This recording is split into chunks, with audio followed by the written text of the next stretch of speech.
Fala pessoal, bem-vindos e bem-vindas, eu sou o André Pado, agora nesse momento você está assistindo Polis aqui no CIA Podcast. E hoje com o nosso segundo tema nesse novo formato de conteúdo. Lembrando que no vídeo anterior a gente foi apresentado ao nosso primeiro formato, a nossa primeira temática que vai ser cultura. Então hoje você vai saber qual que é a nossa segunda temática logo depois da nossa vinheta.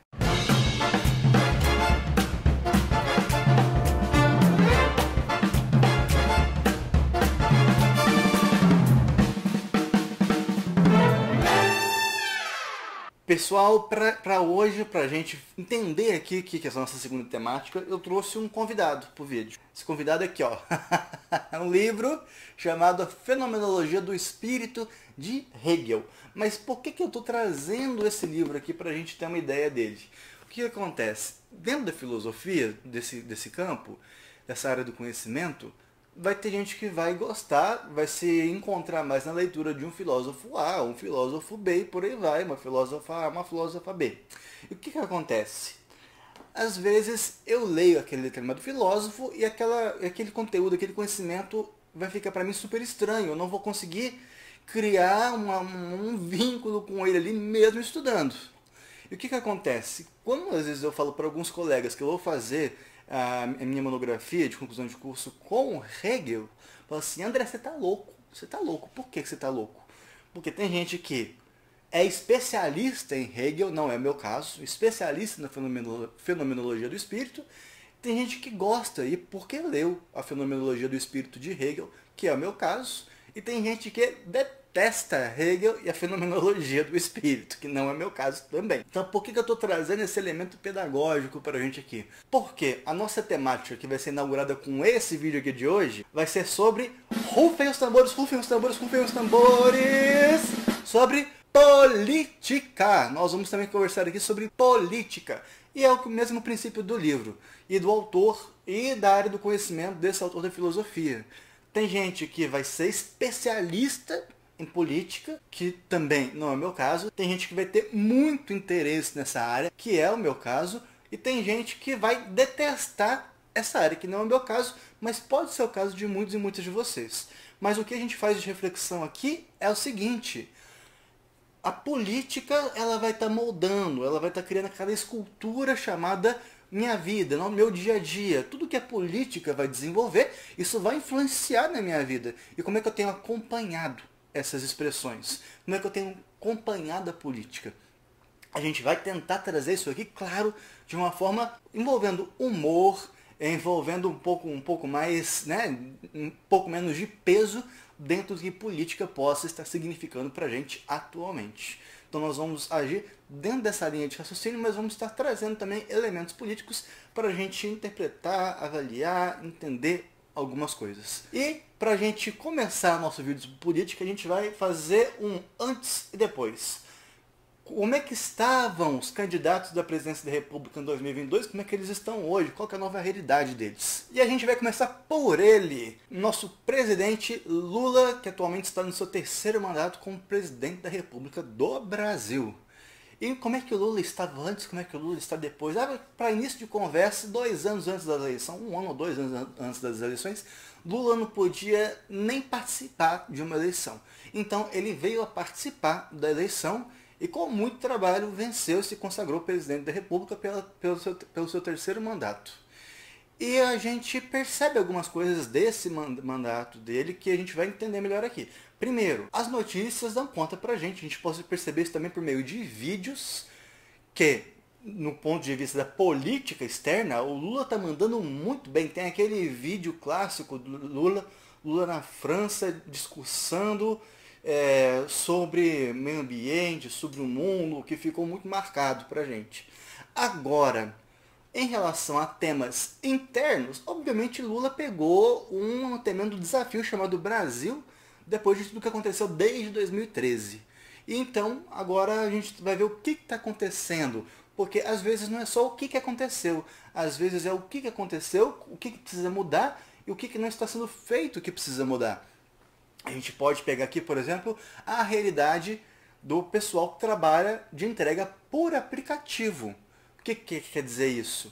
Essa galera estava buscando aí uma espécie de acordo com o governo para poder trabalhar dentro da CLT, claro, com as empresas. E o governo entendeu de uma outra maneira. Esse foi um momento falho. Não é esse o caminho. Não é esse o caminho, né? E a gente tem um outro momento marcante agora, recentemente, que o presidente Lula, junto com a primeira-dama Janja, eles estavam sempre tirando fotos. Até o Haddad uma vez participou, tirando foto dentro do supermercado. Qual foi a notícia que a gente recebeu na semana passada? A notícia foi que Lula convocou ministros para debater o preço alto dos alimentos.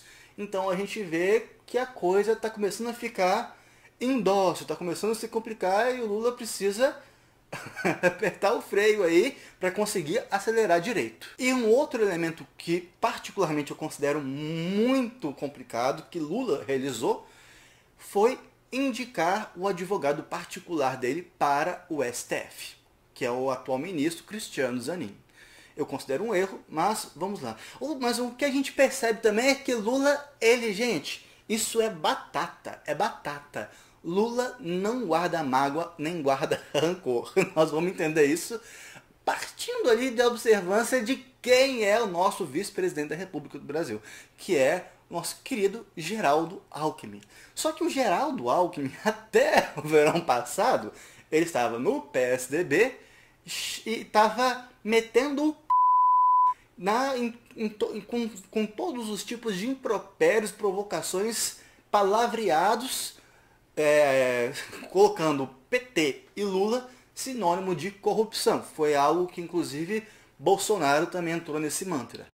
O Lula é o retrato do PT, partido envolvido em corrupção, sem compromisso, né, com as questões de natureza ética, sem limites. É muito triste, né, o que nós estamos vendo, e o que a sociedade espera é que seja apurado com absoluto rigor e se faça justiça.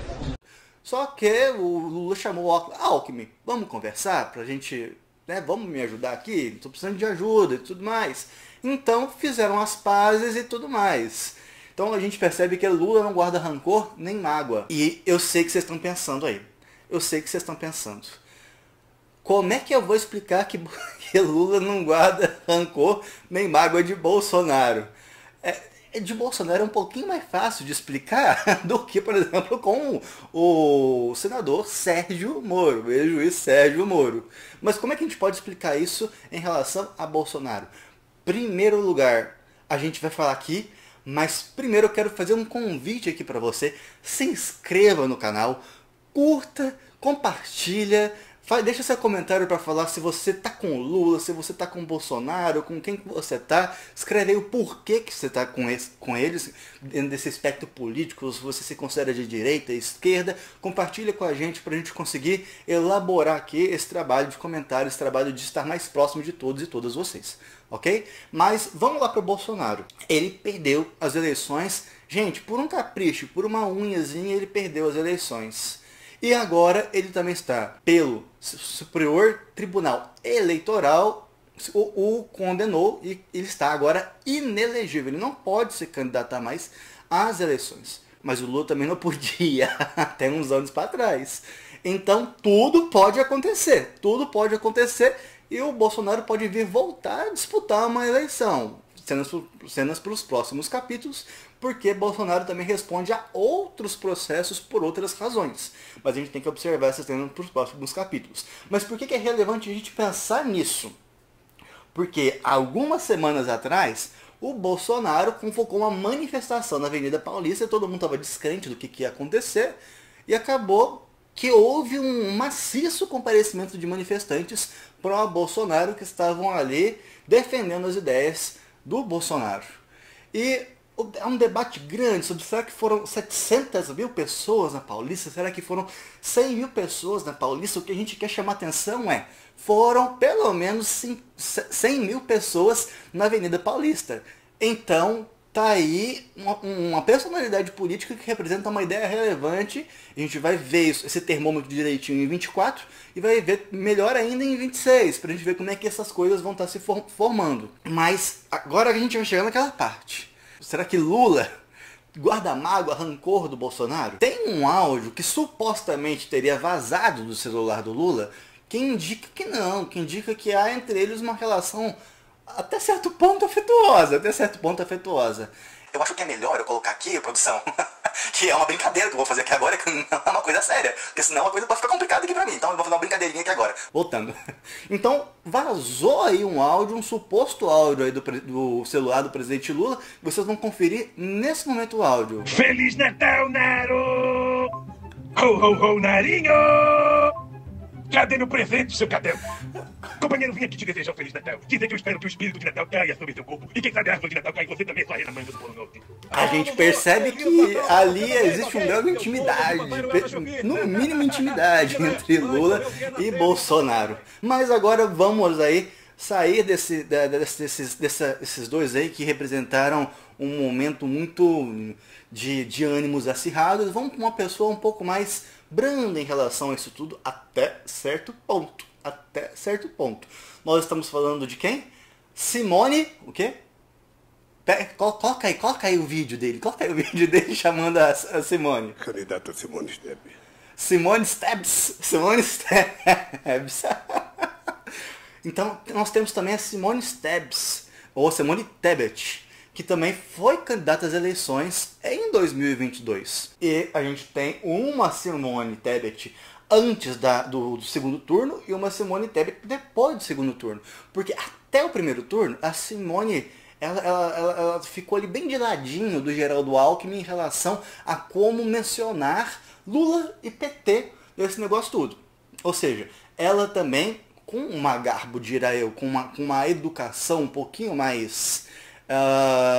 uma educação um pouquinho mais, né, que eu posso me falar, com uma educação um pouquinho mais refinada, também sentou no presidente Lula, atrelando ele e o partido dele, o PT, à corrupção. Confere aqui no vídeo para vocês verem.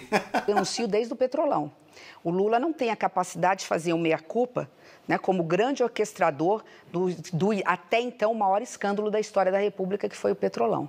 Não vamos aqui dourar a pílula. Nós estamos falando de um governo que primeiro usou o mensalão como mesada para comprar o Congresso Nacional, depois, numa reeleição para se manter no poder, um Petrolão dividindo com partidos políticos. É verdade essa culpa. Eu faço esse reconhecimento. O governo do PT não faz, até hoje nega que houve esse escândalo. E depois, agora, hoje nós temos o orçamento secreto também com alguns mesmos personagens. Pois é. Só que depois disso, o Lula convidou para assumir um ministério, que ela antes falava que não sabia de nada, né? Ainda bem que eles têm medo de me abordar, né? Porque eu não fui abordada sobre isso, porque eles saberiam e sabem qual é a resposta. Então, assim, isso é mera especulação, fake news.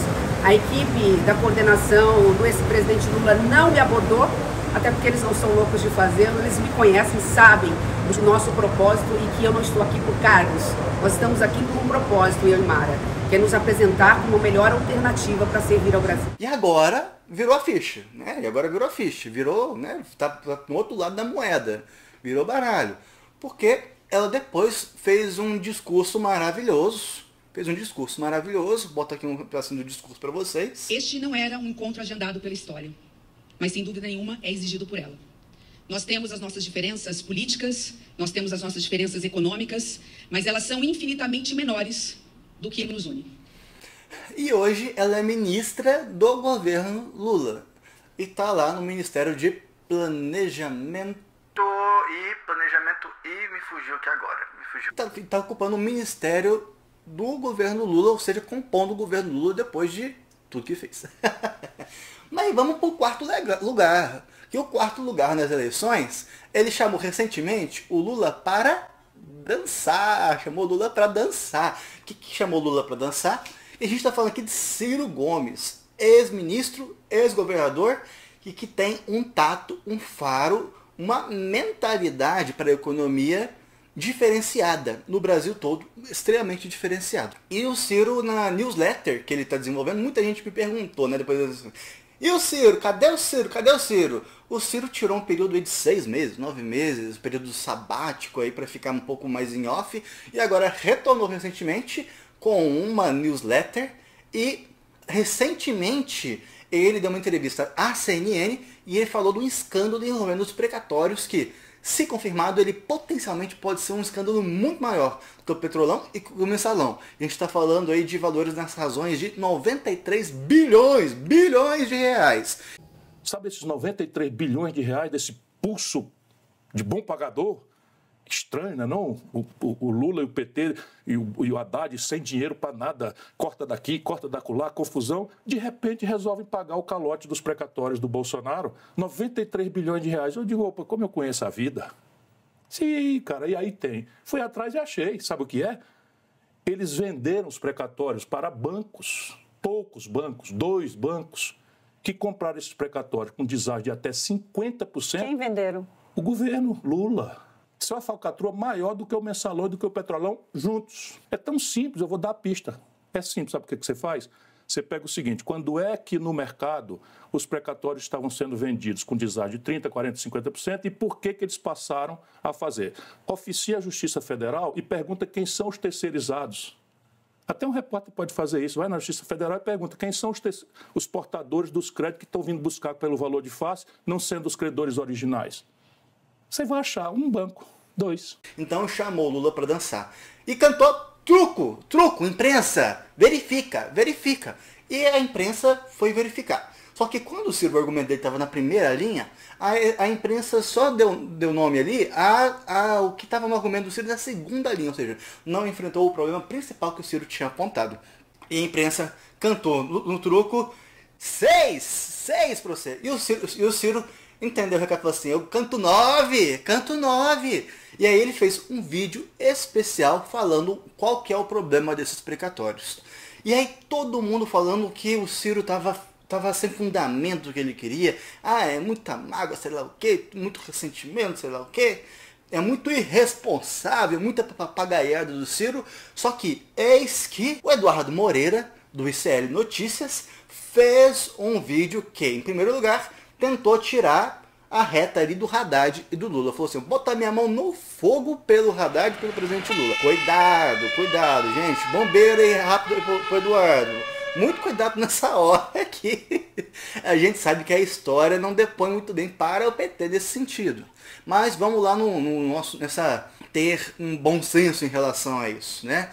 O Eduardo, ele confirmou que tem um negócio esquisito nos precatórios que tem que ser confirmado. E para entender a denúncia, o primeiro passo é entender o que é um precatório.